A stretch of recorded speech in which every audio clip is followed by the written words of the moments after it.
Assalamualaikum warahmatullahi wabarakatuh. Alhamdulillah. Alhamdulillahilladzi hadana subul salam wa afhamana bisyari'ati nabil karim. Asyhadu an la ilaha illallah wahdahu la syarika lah. شهادة تنجينا قائلها وأشهد أن سيدنا ونبينا محمدا عبده ورسوله الهادي إلى صراط مستقيم اللهم صل وسلم وبارك على سيدنا محمد وعلى آله وأصحابه ومن تبعه بإحسان إلى يوم القيامة لا حول ولا قوة إلا بالله العلي العظيم أما بعد يقول الله تعالى في كتابه المبين أعوذ بالله من الشيطان الرجيم بسم الله الرحمن الرحيم ولله على الناس حج البيت من استطاع إليه سبيلا وقال النبي صلى الله عليه وسلم من ملك الزاد وراحلة لم يحج فليمت إن شاء يهوديا أو نصرانيا وقال أيضا في الآيات الأخرى وإن تعدوا نعمة الله لا تحصوها وقال النبي صلى الله عليه وسلم من كان له ساعة فلم يضحي فلا يقربن مصلانا صدق الله العظيم وصدق رسول حبيب الكريم. Hadratan mukarram wal muhtaram, para asatidz, para hujjaj, para tokoh dan sesepuh, wabil khusus yang sama-sama kita hormati dan kita muliakan Ketua DKM Masjid Jami Al-Falah. Saya punya keluarga Khilafil Mahbub ingkang kula hormati panjenenganipun Kang Mas Haji Slamet Sugyani. Terdiri doa untuk beliau dan pengurus yang lainnya. Mudah-mudahan Allah Subhanahu wa Ta'ala selalu panjangkan umur beliau dalam keadaan sehat walafiat. Hadirin jamaah salat subuh Masjid Jami Al-Falah yang berbahagia. Alhamdulillah,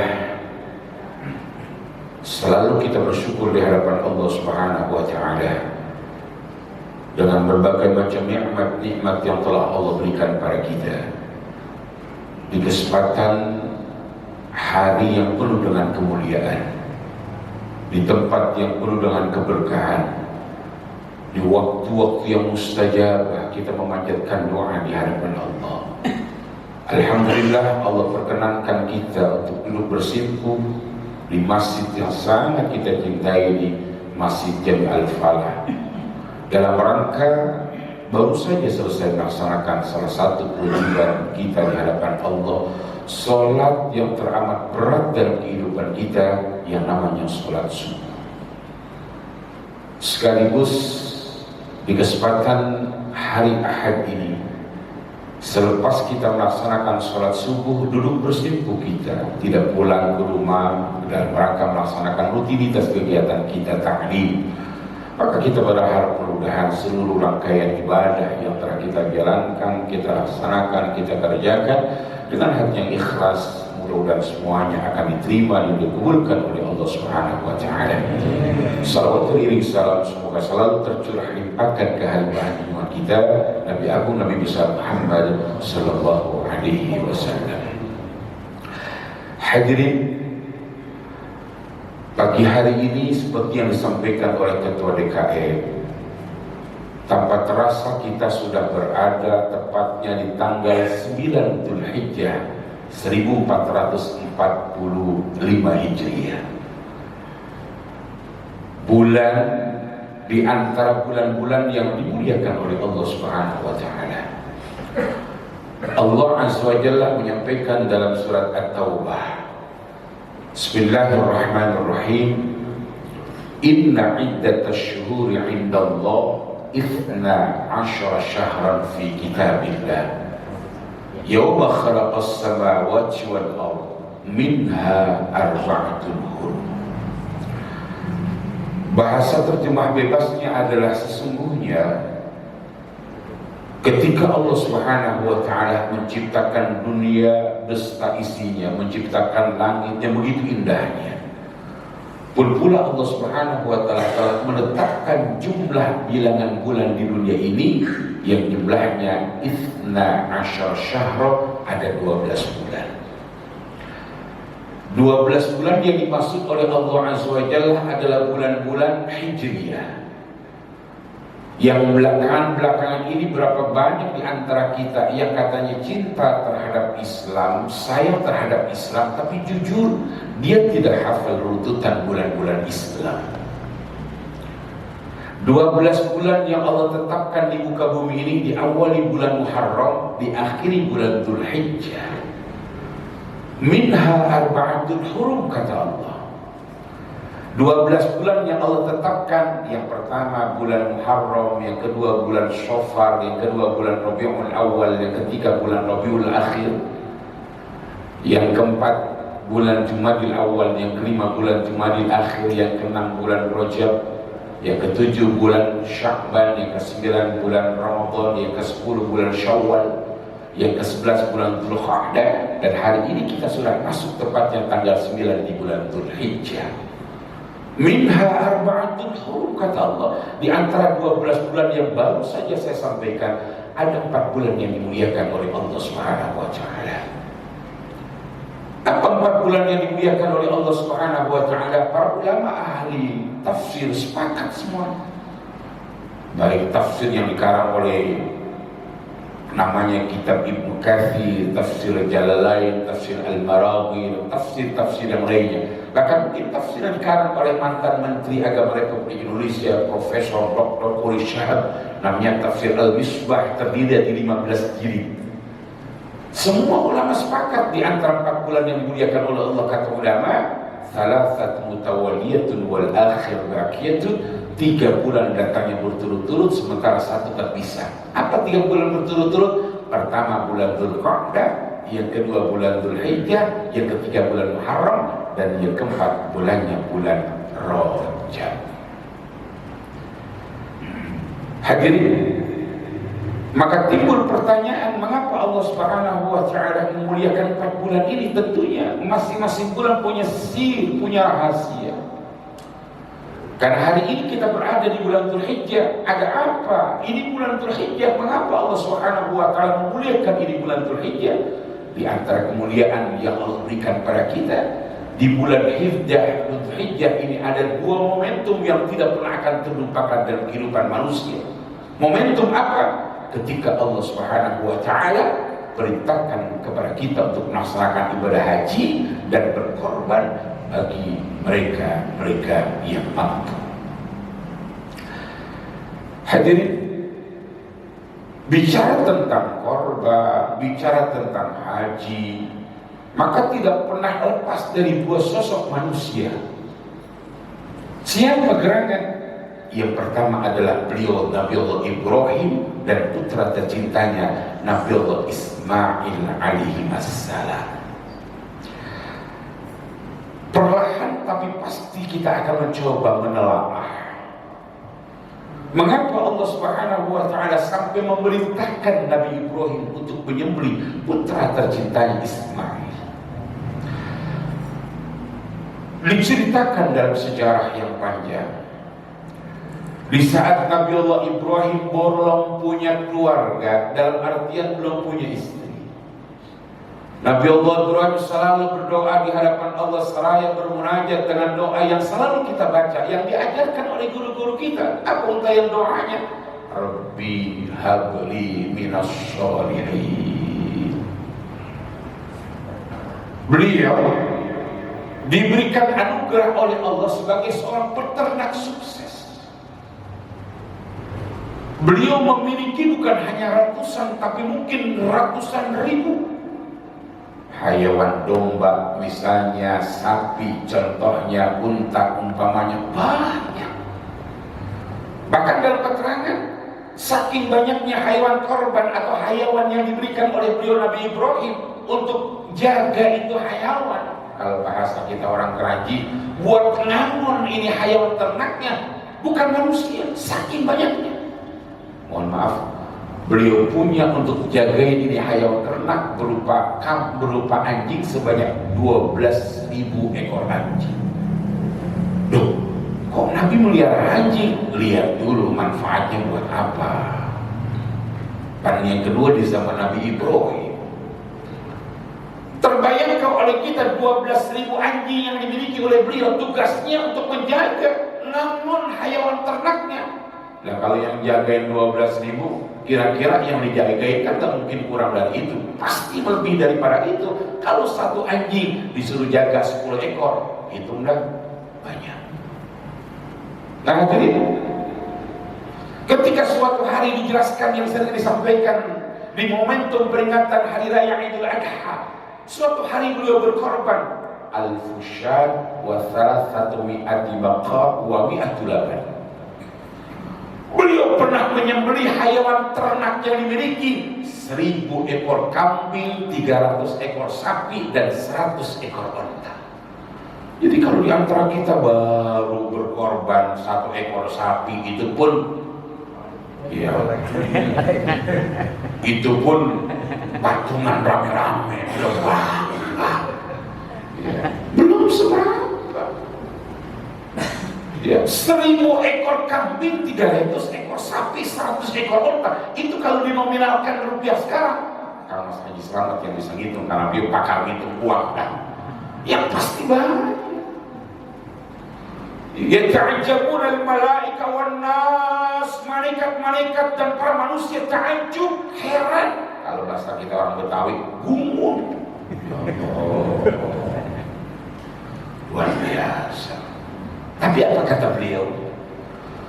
Apa yang saya miliki, apa yang saya punya, semuanya Allah, bukan punya saya. Amanah. Luar biasa. Hadirin, sampai terucap kalimat yang beliau lontarkan dalam mulut yang indah. Apa kata beliau? Wallahi, law kana li ibnun la azbahannahu fi sabilillah. Demi Allah, kata beliau, jikalau suatu saat nanti Allah berikan saya yang namanya anak, saya akan korbankan itu anak fi sabilillah, untuk jalan di hadapan Allah. Beliau ngomong waktu belum punya anak. Kan kita juga banyak yang ngomong gitu. Ya Allah, sebelum Idul Adha mudah-mudahan kontrakan yang 10 pintu ada yang nempatin. Kalau ada yang nempatin, saya pengen ikut korban. Waktu belum ditempatin ngomong begitu, udah penuh, lupa. Ya Allah, kalau tanah saya yang sudah sono laku, Masjid Jami Al-Falah kurang apa? Tinggal ngomong, saya kasih. Waktu belum laku ngomong begitu, Mas Bro. Waktu belum laku, itu tanah udah laku, boro-boro ingat masjid, lewat depan masjid, takut. Apa sebabnya? Takut diingetin, lo pernah janji lo. Dia muter. Akhirnya jangan berbahaya. Ketika beliau pernah terucap seperti ini, lambat laun tanpa terasa terjadilah kehidupan rumah tangga beliau. Hadirin, sejarah yang panjang menjelaskan bahwa beliau punya istri pertama namanya Ibunda Siti Sarah. Lama berumah tangga. Sementara di antara tujuan orang berumah tangga, di antaranya ingin mendapatkan zuriyah keturunan. Kadang-kadang ada yang setahun udah dapat, ada yang 4 tahun baru dapat, ada yang 10 tahun baru dapat, ada yang 20 tahun baru dapat. Yang hebatnya belum nikah udah dapat anak. Hebat. Hadirin yang dimuliakan oleh Allah Subhanahu wa taala, lama beliau berumah tangga, tanda-tanda istrinya akan hamil belum ada tuh. Ini perhatian buat emak-emak saya yang ada di belakang. Sebagai seorang istri yang bijak, dia ngomong begini, bahasa Betawinya begini. Bang, ngapa neng? Kita rumah tangga udah lama ya Bang. Iya Neng. Terus apa Neng? Kan abang Nabi. Kalau nanti kita nggak punya anak Bang, terus nanti siapa yang akan menjadi estafet penerus abang? Kalau ketua DKM sih masih ada dia banyak yang antri. Apalagi ketua RW, ketua RT, rebutan. Terus kira-kira gimana Bang? Begini Bang ya. Kalau misalnya, kata istrinya nih yang mikir, begini Bang ya. Kalau misalnya, ini misalnya Bang, iya nih. Kalau misalnya abang saya cariin, maaf nih cariin apa? Begini Bang. Kalau misalnya abang saya cariin, kan dialognya begitu kan? Cariin apa nih? Misalnya Bang, misalnya nih. Abang saya cariin istri lagi biar cepat punya keturunan, kira-kira gimana Bang? Kalau ini ditawarkan ke jamaah Masjid Al-Falah, kagak pakai nolak. Orang kadang-kadang istri yang pertama udah punya 6 aja masih nyari. Mohon maaf ibu-ibu yang di belakang, gak usah khawatir, ini saya bicara jamaah Masjid Al-Falah yang tinggal di Inggris sama Belanda. Kalau jamaah Masjid Al-Falah yang ada di tempat ini tenang aja, dari wajahnya terlihat ada suami-suami yang takwa. Apa itu takwa? Takut diri tua. Ini jamaah yang berbahagia. Ringkas cerita Nabi Allah Ibrahim apa yang disampaikan oleh istri tercinta, karena istri yang bijak begitu tuh. Ya, hadirin, ringkas cerita akhirnya menikahlah dengan seorang perempuan yang bernama Ibunda Siti Hajar. Dipasrahin dah, dia nyari dah. Hadirin jemaah yang dimuliakan oleh Allah Subhanahu wa taala, ringkas cerita dikala Nabi Ibrahim punya istri dua. Tapi bukan kemauan beliau loh, bukan kemauan beliau. Kadang-kadang kan kita diantara kita, mohon maaf nih yang punya istri 1, 2, 3, Bang, ente mah punya istri yang dari 1, sunnah. Sunnah, gitu Bang. Kamu mengikuti sunnah baginda Rasul, begitu caranya. 9 istri baginda Rasul yang perawan cuma 1 al-bikr. Siapa? Ibunda Siti Aisyah radhiyallahu anha. Dan baginda Rasul nikah lebih daripada 1 bukan kemauannya, semuanya karena perintah Allah Subhanahu wa taala. Sementara di antara kita, mohon maaf, nikah lebih daripada 1 kan bukan karena niat nolong. Emang ada sesuatu. Mana buktinya? Kadang-kadang istri yang pertama jauh lebih cantik ketimbang istri yang kedua. Berarti kan yang dikejar bukan karena baginda Rasul, cuma ada sesuatunya. Nah itu, ini sekilas simpulan. Yang sudah, bismillah, yang penting bisa berbuat bagus. Hadirin, perjalanan waktu yang pada akhirnya dengan izin Allah lewat istri yang kedua, udah mulai tuh tanda-tanda hamil.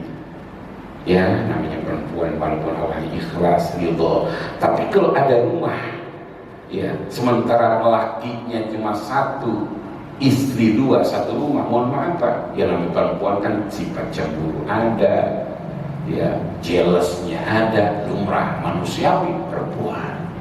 Akhirnya dia ngomong, Bang, apa? Kalau bisa sih yang itu madu saya Dinda Siti Hajar dibawa, jangan istri Dinda Bang. Emang apa? Ya kan saya tiap hari lihat Bang, rasa gitu ya. Dan ini kalau diterusin panjang lah. Ringkas cerita ibu hadirin jemaah yang dimuliakan oleh Allah Subhanahu wa taala, lahir seorang anak yang anak ini nanti akan menjadi penerus beliau. Dan dengan izin Allah, istri pertama Nabiullah Ibrahim bernama Ibunda Siti Sarah pun pula Allah berikan karunia anak, dari anak beliau pun menjadi seorang nabi, namanya Nabiullah Ishaq. Hadirin, ringkas cerita, kita mencoba kembali lagi. Bagaimana ketika beliau Nabiullah Ibrahim, ketika istri yang kedua sudah lahir, diajak beliau di dataran rendah, di gurun pasir yang gersang, di kawasan tidak jauh dari Ka'bah Baitullah. Di saat beliau sudah sampai, ditinggalkan istri tercintanya dengan anak yang masih merah, sementara tidak pernah diberi pembekalan. Artinya apa? nggak ada bekalnya, nggak dititipin susu nih sampai 5 buat yang enggak. Di saat Nabi Allah Ibrahim meninggalkan istri tercinta dan putra tercintanya, Ibunda Siti Hajar berkata, abang mau kemana? Jangan tinggalkan kami berdua, bang. Nggak ada orang. Walaupun mungkin pada waktu itu beliau Nabi Ibrahim meninggalkan, tenang aja, saya kasih 1 miliar. Percuma, apa sebabnya? Itu duit belum laku, Alfamart belum ada, ya, toko-toko belum ada yang jualan. Ya, dipanggil oleh istri tercintanya, abang mau kemana? Tega kau bang meninggalkan kami berdua. Nabi Ibrahim sambil menitiskan air mata, melangkah pelan. Sehingga Ibunda Siti Hajar berkata, bang, ya, mengapa kau tinggalkan saya, bang? Apakah ini perintah Allah Subhanahu Wa Taala? Nabi Ibrahim sambil nengok kemudian lalu, iya, aku titipkan kau kepada Allah Azza wa Jalla. Terbayangkan oleh kita, ibu-ibu yang ada di belakang ditinggal sama suaminya pergi tugas sebulan, udah ditinggalin duit itu aja masih sampai lakinya bete. Ya. Ini gak ada orang loh, di gurun pasir yang tandus, di lembah yang dalam ditinggalkan. Yang namanya anak kecil kan, mohon maaf, ketika dalam kondisi yang haus, nangis, ya Allah. Akhirnya hadirin jamaah berbahagia, Ibunda Siti Hajar berusaha mencari. Kenapa? Mohon maaf, air susunya udah gak keluar. Beliau ikhtiar mencari, berlari kecil dari bukit Sofa ke Marwah, Marwah ke Sofa, Sofa ke Marwah, terus sebanyak 7 kali. Sa'i ada merupakan bentuk ikhtiar usaha kita. Sementara Ismail yang masih dalam kondisi merah nangis, tanpa terasa kaki mungil beliau menghentakkan kaki tanah yang ada di pas di bawah beliau. Maka biidznillah, dengan izin Allah, maka keluarlah yang namanya yang kita kenal dengan ma'u Zamzam. Hadirin, air Zamzam yang kita minum selama ini, air Zamzam yang terdapat di Makkahul Mukarramah dan Madinatul Munawwarah, itu sudah 4000 tahun yang lalu. Karena itu merupakan mukjizat yang Allah berikan kepada beliau. Hatta yaumil qiyamah itu air tidak pernah akan surut. Kalau diobservasi, diteliti oleh para ahli pakar keairan, mustahil di gurun pasir yang tandus. Hal yang mustahil bagi manusia tidak pernah mustahil bagi Allah. Buktinya sampai hari ini ada saudara yang berangkat umroh, ada saudara yang berangkat haji pulang, kan yang kita harapkan bisa doa. Mohon maaf, ada air Zamzam, nggak pernah ada ceritanya. Mohon maaf, air Zamzam lagi kering. Kalau habis, iya, bukan habis di sono, habis bawa, orang dapatnya 5 liter, kagak beli lagi. Ya, sekalinya berlebih tenaga, murah harganya. Kenapa kita susah? Namanya airnya warnanya putih. Ya, kalau kita hanya tertarik dengan labelnya, ya, kemudian dengan model galonnya, itu segampang dibuat, tapi airnya. Makanya pemerintah Arab Saudi, Khadimul Muharramain, mencoba bagaimana melayani terbaik-baiknya buat mereka jamaah haji. Tahun ini mereka jamaah haji ketika sampai di King Abdul Aziz Bandara, mereka nggak pakai tunggu lama lagi, harus berada di kawasan Masjidil Haram, baru sampai udah dikasih air mineral 660 mm, dan itu baru mulai diproduksi. Jaminannya itu air adalah asli, yang namanya air Zamzam, nggak ada campuran. Di sono kalau kita kan sering yang Zamzam sini paling buat tetes, campurannya sampai global. Yang penting kan berkahnya kata orang sini. Hadirin jemaah berbahagia. Ringkas cerita. Besarlah Nabi Ismail. Hadirin, ringkas ceritanya, di saat bulan Dzulhijjah, di malam ke-8, Nabi Allah Ibrahim tidur. Ketika dalam tidur beliau bermimpi. Dalam mimpinya ada perintah, ya Ibrahim, aufa binadrika Wahai Nabi Allah Ibrahim, penuhi janjimu, jalankan nazarmu, laksanakan apa yang pernah kau ucapkan. Ketika pagi hari beliau terbangun, kemudian beliau berpikir, ya Allah, malam ada perintah dari engkau atau dari siapa? Nabi Ibrahim masih mempertimbangkan, masih mikir-mikir, mempertimbangkan, mikir-mikir dari apa yang malam beliau peroleh lewat mimpi. Makanya sunnah kita melaksanakan ibadah puasa tanggal 8 Dzulhijjah, namanya puasa tarwiyah. Malam ke-9 beliau tidur, kemudian dimimpikan demi yang sama. Ya Ibrahim, aufa binazrika, wahai Nabi Ibrahim, penuhi janjimu, laksanakan nazarmu. Ketika terbangun pagi harinya, beliau yakin, sadar, ngerti itu perintah Allah, ngerti, faham bahasa Arabnya Arafah. Maka hari ini bertepatan tanggal 9 Dzulhijjah, kita sunnah melaksanakan ibadah puasa yang namanya puasanya adalah puasa Arafah. Rame di YouTube. Awas ya. Kalau ukur puasa Arafah adalah ketika orang sedang melaksanakan ibadah wukuf di padang Arafah, ramai. Karena sahabat belum pernah bertentangan. Ya sahabat kan tinggalnya dulu di Mekah, di Madinah. Lah kita tinggalnya di Kranji. Yang jarak waktunya sholat aja udah beda. Ada yang mengatakan pokoknya kalau orang sudah melaksanakan ibadah wukuf, orang-orang haji kan melaksanakan ibadah wukufnya kemarin. Ya, kemarin hari Sabtu.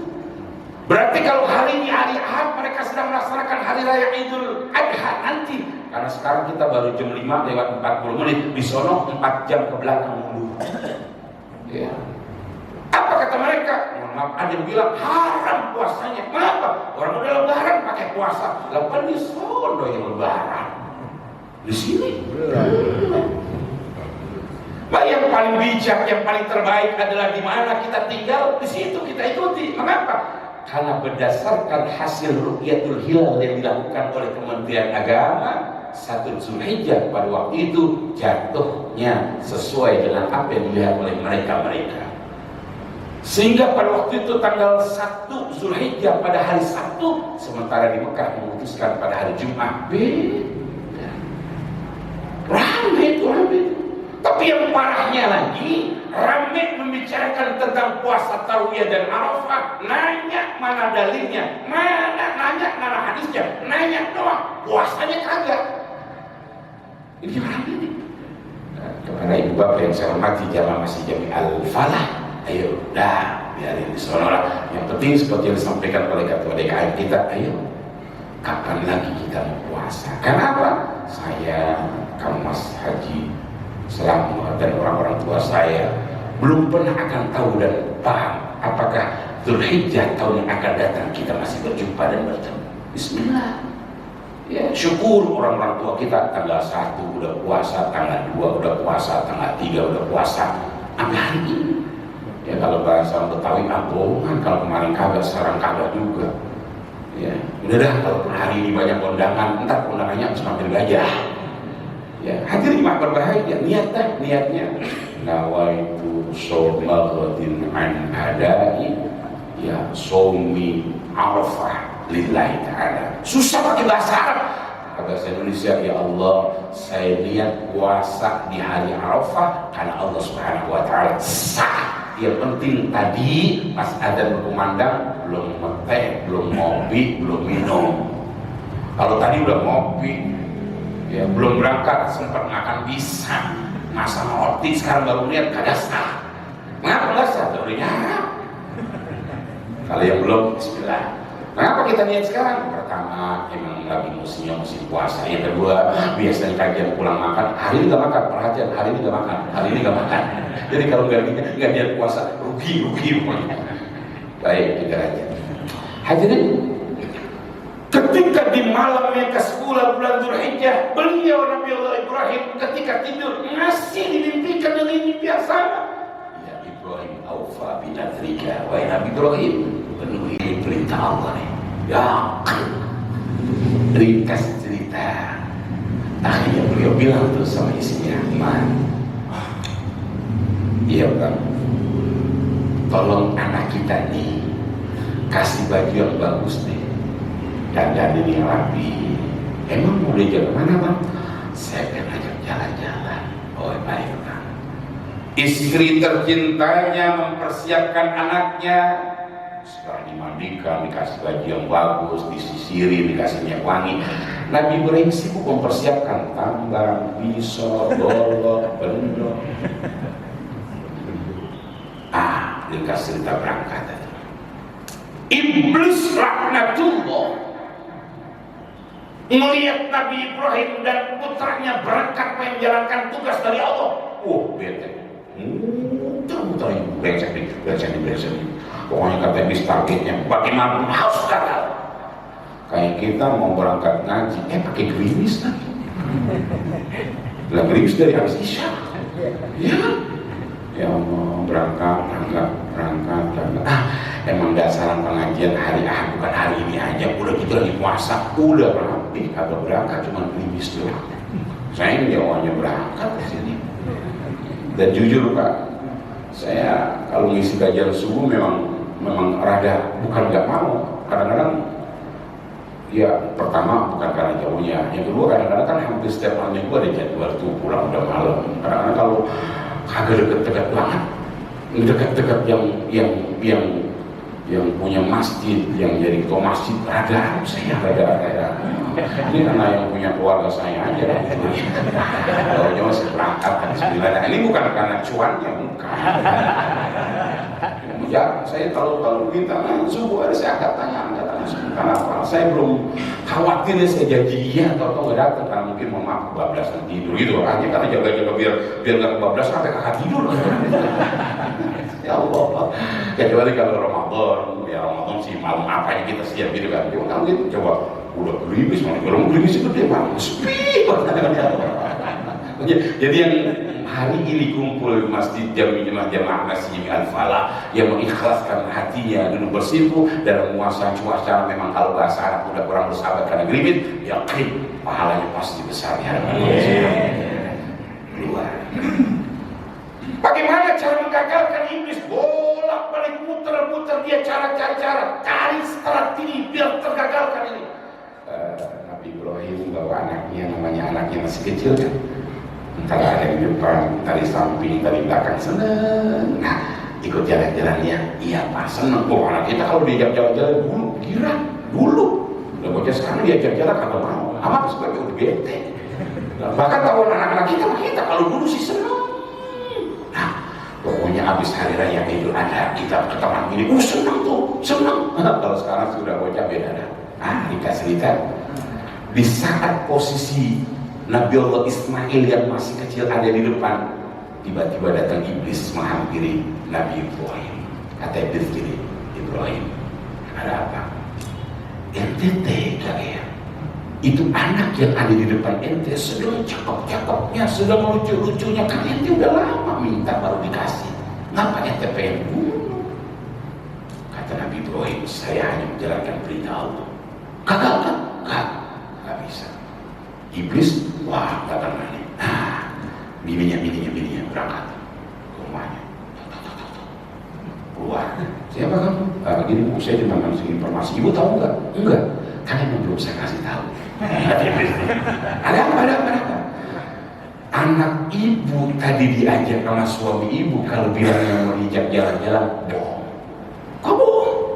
Suami ibu pengen motong anak ibu, pengen menyembelih anak ibu. Kok begitu? Ada orang tua yang tega.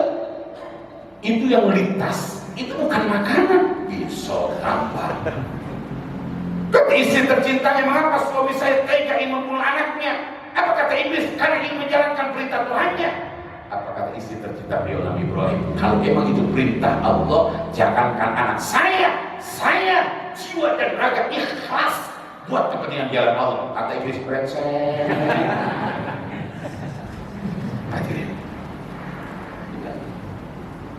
gua kenal dah tuh.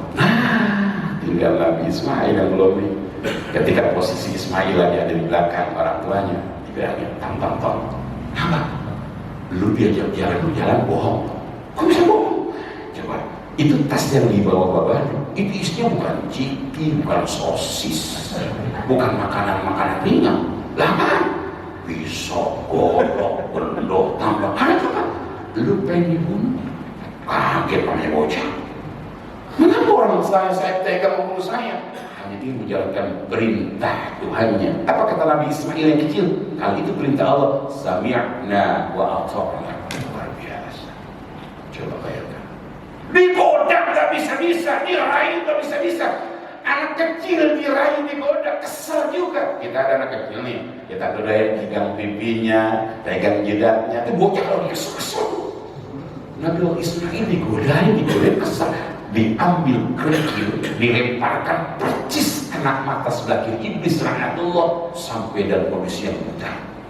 Maka pelemparan Ismail inilah menjadi salah satu ritual ketika orang selesai melaksanakan wukuf, kemudian ke Muzdalifah, kemudian ke Mina, mereka melaksanakan yang namanya lempar jumroh sebagai wujud permusuhan antar manusia dengan setan. Cuman kadang-kadang yang haji nggak paham kalau nggak ikut yang namanya manasik.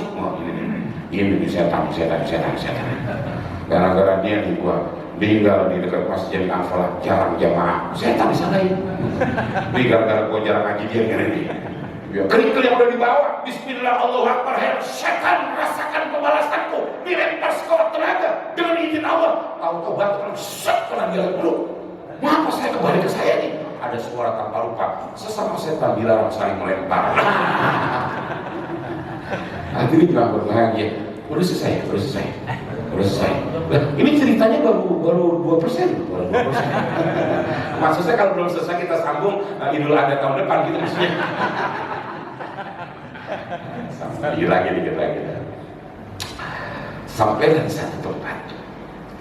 Apa kata Nabi Ibrahim ke Bapak tercinta yang Allah berikan dalam surat As-Saffat ayat 102. Kata beliau begini. Ya bunayya, inni ara fil manam anni athbauka fanzur madza tara. Nah, dipanggil ya, bagaimana Allah mengajarkan kita lewat nabi-nabinya memanggil anak dengan penuh kasih sayang. Ya bunayya, hai ger cilik anak ingsun. Kalau bahasa kita orang Betawi, kalau Kang Mas Haji Slamet ngomong le. Ini panggilan-panggilan istimewa saya. Ya.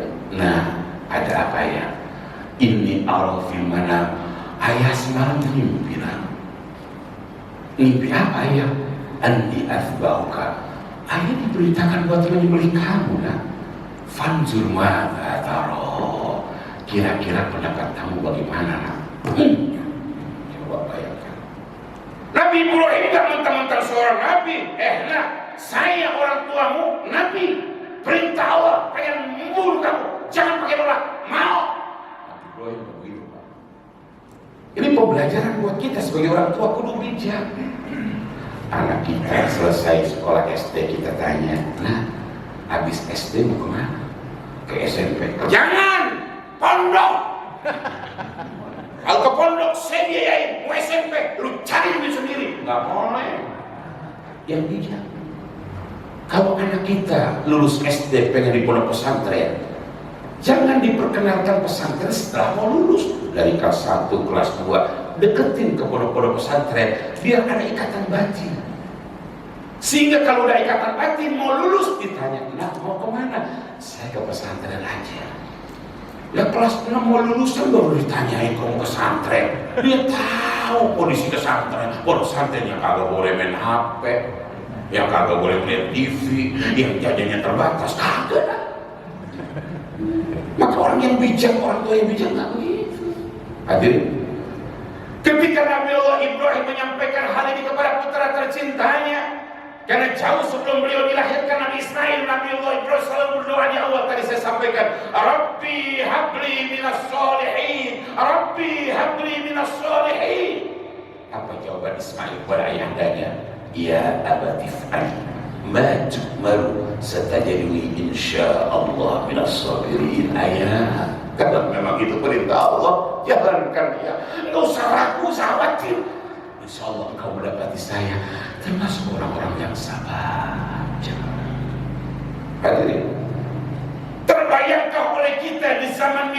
sekarang ini, jangankan anak kita buat potong, buat sembelih, nah sholat, nah ngaji, susah. Mengapa susah? Karena orang-orang tua sekarang hanya banyak yang pintar memerintah, tapi tidak pintar memberikan contoh. Nah sholat, orang tuanya kagak pernah sholat. Nah ngaji, orang tuanya kagak pernah ngaji.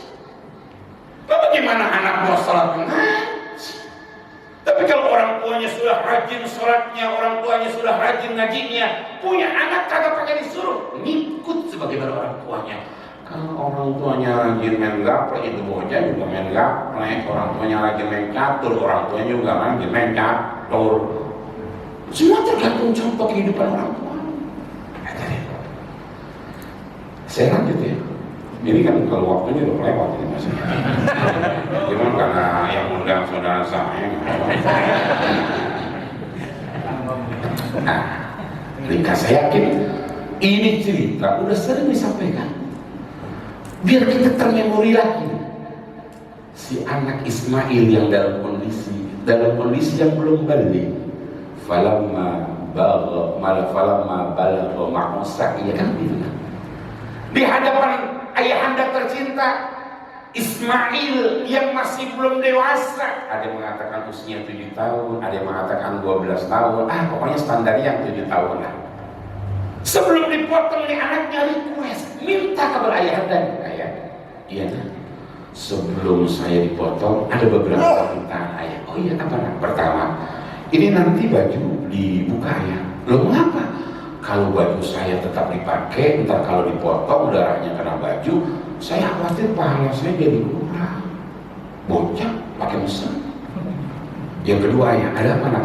Ini nanti baju kasih mama di rumah buat kenang-kenangan. Tapi ingat, selama beberapa hari ke depan, kalau saya udah disembelih, jangan bawa anak-anak kecil seumuran saya. Khawatir mama sedih karena ingat saya. Terusnya, ayah biar saya dipotong gak bergerak, tangan dan kaki saya diikat deh. Terus nak, biar ayah tega motong saya, nanti pala saya ada di bawah, jangan di atas. Ayah melihat saya pasti nggak tega. Yang terakhir nak, yang terakhir itu pisau yang buat motong saya, asal lagi biar tajam, jangan sampai saya mengalami sakaratul maut yang susah. Makanya besok penyembelihan tukang motong pisaunya jangan pisau dapur, pisau yang khusus. Ringkas cerita siap. Ketika Nabi Allah Ibrahim sudah siap, putra tercintanya sudah siap. Ketika pisau yang dipegang oleh Nabi Ibrahim siap dihantamkan ke leher putra tercintanya, biiznillah dengan izin Allah, itu leher Nabi Ismail agak mempan-mempan, bukan karena jatuh, bukan karena kebal. Sampai anaknya ayah, dia kencang. Ya Allah, nah udah kencang, gak mempan-mempan. Ini ayah, tangan saya dilepasin dah, gak usah diikat, diikat. Seakan-akan saya menjalankan perintah Allah terpaksa, jadi gak ikut. Nah ayah, niatin lagi. Dengan izin Allah dihantamkan lagi, gak tembus, dihantam lagi gak kena. Di samping Nabi Ismail dibaringkan ada bongkahan batu yang besar. Itu bisa cuma ditempelin doang, batu terbelah dua. Sama leher anaknya ada mempan-mempan. Sampai Nabi Ibrahim itu dengan pisau sampai ngomong gini, pisau lu bagaimana sih? Sama batu mempan, mana gua kagak mempan. Biiznillah dengan izin Allah, qala as-sikin. Tahu-tahu itu pisau ngomong. Ada pisau bisa ngomong.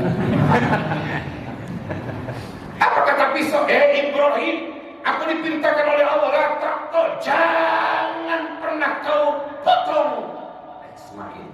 Tidak boleh mempan. Sementara kau bilang mempan, bagaimana harus aku menjalankan perintahmu sementara Allah memerintahkan saya seperti itu? Pisau.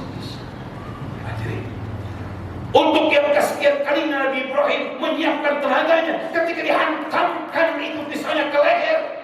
Allah Azza wa Jalla memanggil malaikat untuk membawa kambing kibas dari surga. Ini kambing yang pernah dikorbankan oleh anak Nabi Adam yang bernama Habil. Di saat itu terpotong, Nabi Ibrahim kan Ya, ketika motornya mungkin mohon maaf karena anaknya nggak tega. Ketika seset, ya Allah anak saya, biiznillah, tahu-tahu bukannya Nabi Ismail, tapi kambing kibas. Hadirin, ringkas cerita. Ketika yang terpotong bukan Nabi Allah Ismail, tapi kambing kibas, akan menjadi syariat buat kita semuanya. Setiap hari raya Idul Adha yang dipotong sapi, unta, kambing, terbayang oleh kita. Andai kata jikalau umpama misalnya pada waktu itu yang dipotong adalah betul-betul Nabi Ismail, maka sampai hari ini kalau ada hari raya Idul Adha yang dicancang bukan lagi kambing, yang diikat bukan lagi unta, yang dipotong bukan lagi sapi, tapi yang dipotong adalah anak-anak manusia. Kalau anak-anak manusia dipotong, mohon maaf, yang mencari yang gemuk dulu. Repot urusan ini. Untung bukan Nabi Ismail. Coba kalau ada, nggak ada dong Nabi Ismail. Andai kata manusia pada waktu yang terpotong, mohon maaf Pak, nggak ada orang-orang yang punya anak nakal, nggak ada orang tua yang punya anak badar. Apa sebabnya? Kalau ada anak nakal yang badar ngomong, lu kalau badar ke sebuah korban. Ya Allah, hadirin tak berbahagia. Ini cerita kalau dipanjangkan sangat luar biasa. Apa itu? Ya, kurban adalah merupakan kendaraan di saat kita melewati yang namanya syirat. Sementara di antara kita, mohon maaf, di rumah punya kendaraan, mobil-mobil yang bagus, ada Alphard, Venifier, Fortuner, Pajero Sport. Iya, motor pun nggak satu, banyak motor kurang terbagus sih dia punya. Giliran korban susah.